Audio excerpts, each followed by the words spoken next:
Serial जाने अनजाने मिले की नई ऑन लोकेशन वीडियोस आ चुकी है। घर में चल रहा है तमाशा। आइए देखते हैं क्या कुछ बातें हो रही है कीर्ति और रीत के बीच। हम दोनों इस घर को संभालते हुए तो हमारे मेहमानों को चिंता करने की जरूरत नहीं है। हम ध्यान रखें, हमें कोई तकलीफ ना हो। वैसे क्या बताया तुमने? शॉर्ट सर्किट हुआ था, लेकिन कैसे हुआ वो नहीं बताया। क्या मतलब है तुम्हारा?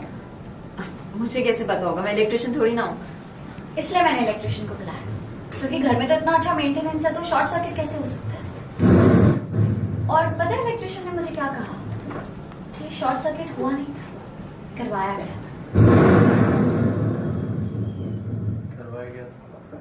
हाँ राघव, इलेक्ट्रिशियन को मैंने जब आउट हाउस का मीटर बॉक्स दिखाया तो उसने मुझे दिखाया कि वहाँ की वायरें कटी हुई है और किसी ने जानबूझकर ये किया है ताकि बहुत बड़ा धमाका हो।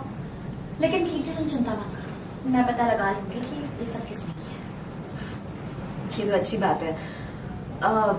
तुम आ गई हो तो मैं चलती हूँ।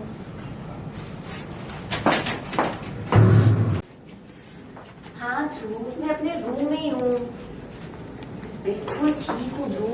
अच्छा सुनो ना, आपको भी थोड़ा रेस्ट करना चाहिए ना। ध्रुव मैं ना बहुत थक गई हूँ, प्लीज हम कल बात करें। Love you. Love you too. कितना ऐसे फालतू लड़कों से कब तक प्यार का नाटक करना पड़ेगा? ध्यान से देखो।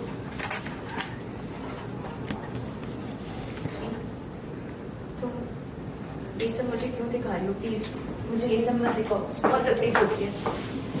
कीर्ति, तुम्हें सच में लगा था कि जो भी इन फोटोज को गौर से देखेगा वो ये समझ नहीं पाएगा कि इन फोटोज के पीछे तुम ही हो। सच कभी बाहर नहीं आएगा। हाँ, मुझे भी इतना टाइम लग गया समझने में, क्योंकि अभी तक मैं इन फोटोज को राघव की पत्नी के दौर से देख रही हूँ, लेकिन अब मैं रिपोर्टर रीत के दौर से देख रही हूँ। तो मुझे समझ में आया है कि ये सारी फोटोज राघव को ब्लैकमेल करने के लिए खींची गई है, उन्हें फंसाने के लिए खींची गई है। और तुम अपनी इस कोशिश में कामयाब भी हो गए हो। तुमने पहले से ही किसी को रखा हुआ था ना रूम में, ताकि वो तुम्हारी और राघव की ऐसी फोटोज क्लिक करे और तुम बाद में राघव को ब्लैकमेल कर सको। सही कह रही हो ना?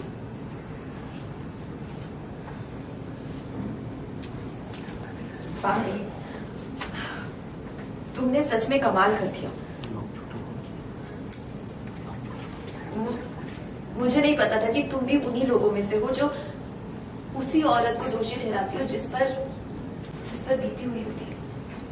ये सब जो नारी सशक्तिकरण की तुम नारे घर के बाहर लगाते हो, अपने खुद के घर में तुम्हारे लिए उनके कुछ मायने हैं? मुझे लगता है कि तुम भी वही पुरानी सोच की लड़की हो जो औरत का दर्द कभी नहीं समझेगी। तुमने भी वही किया। तुमने अपनी पति की बात मानी ना, और क्यों नहीं मानती रही? क्योंकि वही सुख करता है। इसकी वजह से तुम राघव जी की बाहों में, उनके इस घर पे वापस आ सकती हो, है ना? इट्स रियली ओके, क्योंकि गलती ना मेरी है रीत। मैंने समझा कि तुम बाकियों से अलग हो। तुम एक दोस्त और एक औरत समझ के मेरा दुख समझ सकते।